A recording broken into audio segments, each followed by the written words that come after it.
നമസ്കാരം. എല്ലാവരുടെയും തിരക്ക് പിടിച്ച ലൈഫിലേക്ക് ഞാൻ എൻ്റെ കൊച്ചുമോണായി അവതരിപ്പിക്കുന്നു.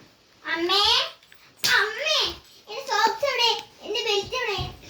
അതൊക്കെ എവിടെ ഉണ്ടാവും? നീ വേഗം പോകാൻ നോക്ക്. അമ്മ ബൈ, അച്ഛ ബൈ. ബൈ. ഗുഡ് മോർണിംഗ് കുട്ടികളെ.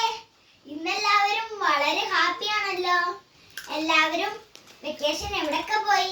ടീച്ചറെ ഞാൻ പാർക്കിൽ പോയി കുറേ കളിച്ചു.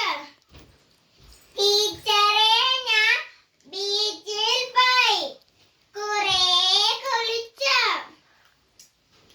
മാളൂട്ടി എന്താണ് കരയുന്നത്? ഞാൻ എങ്ങോട്ടും പോയില്ല. എന്നെ അച്ഛനും അമ്മയും എങ്ങോട്ടും കൊണ്ടുപോയില്ല. സാരമില്ല കേട്ടോ. അച്ഛനീ അച്ഛനീ അച്ഛനീ, ഈ പെണ്ണ് എവിടെ പോയി കിടക്കണാവോ? അച്ഛനീ, നാണിയമ്മ എന്നെ വിളിച്ചായിരുന്നോ? ചെവിയിൽ ഈ സാധനം കുത്തി വെച്ചാൽ ആരെങ്കിലും വിളിച്ചതറിയുമോ? അതെ നാണിയമ്മ, ഞാനും എൻ്റെ ഫ്രണ്ടും കൂടെ ചാറ്റും വീഡിയോ കോളും ചെയ്തോണ്ടിരുന്നുണ്ട്. അറിഞ്ഞില്ല വിളിച്ചത്. നിനക്കിതിങ്ങനെ കുത്തിക്കൊണ്ടിരുന്നാ പോരെ. ഞാൻ പോന്നു. അമ്മേ അമ്മേ, എനിക്ക് വിശക്കുന്നു. അവിടെ ബിസ്ക്കറ്റും ചായ ഇരിപ്പുണ്ട്. ബിസ്ക്കറ്റും ചായ. അപ്പുറത്തെ അപ്പൂന്റെ വീട്ടിൽ അവന്റെ അമ്മ എന്തൊക്കെ പലഹാരങ്ങളാണ് ഉണ്ടാക്കി കൊടുക്കുന്നത്. അതെടുത്ത് തിന്നു. അമ്മേ, എനിക്ക് കാർട്ടൂൺ കാണാൻ ഫോണും തരാമോ? അവളുടെ ഒരു കാർട്ടൂൺ പോടി. ഹലോ, മാളൂട്ടിയുടെ ടീച്ചർ അല്ലേ? നാളെ അച്ഛനെ കൂട്ടി വരാനോ? വരാം. നീ എന്താടി സ്കൂളിൽ കാണിച്ചു വെച്ചോ? ഞാനൊന്നും ചെയ്തില്ല അമ്മേ. അച്ഛൻ ഇനി വരട്ടെ, കാണിച്ചു തരാം. അച്ഛനീ, നിങ്ങളുടെ പുന്നാരമോളുടെ ടീച്ചറാ വിളിച്ചത്.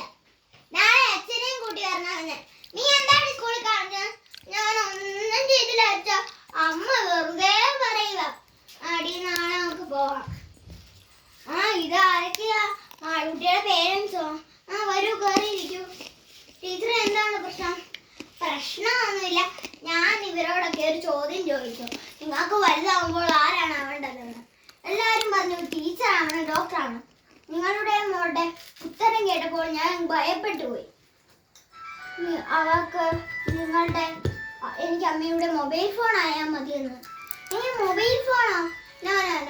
ഇങ്ങനെ പറയാൻ കാരണം നിങ്ങളാണ്. മോളെ, ടീച്ചർ എന്റെ മോളെന്തേ? ഫോർത്ത് ബെഞ്ചിൽ ഇരിക്കുന്ന മാളൂട്ടിയും വിളിച്ചേ. മോളെ, അമ്മയോട് ക്ഷമിക്ക്. നിനക്ക് എന്താ വേണ്ടേ? അച്ഛനെയും വേണം, അമ്മയും വേണം. നമ്മൾ മൂന്നുപേരും കെട്ടിപ്പിടിച്ചിരിക്കണം. ഉമ്മ തരണം, ഉറങ്ങണം. ടീച്ചറെ, എനിക്ക് ബിസി ആയതുകൊണ്ട് അവളെ ശ്രദ്ധിക്കാൻ പറ്റത്തില്ല. നിങ്ങളുടെ മോള് എപ്പോഴും ഫോണിൽ കളിയാ. സോറി ടീച്ചറെ. നിങ്ങളുടെ കുട്ടികൾക്ക് വേണ്ടി ഒരു ഇച്ചിരി സമയങ്ങളിൽ നിങ്ങൾ ചെലവഴിക്കണം.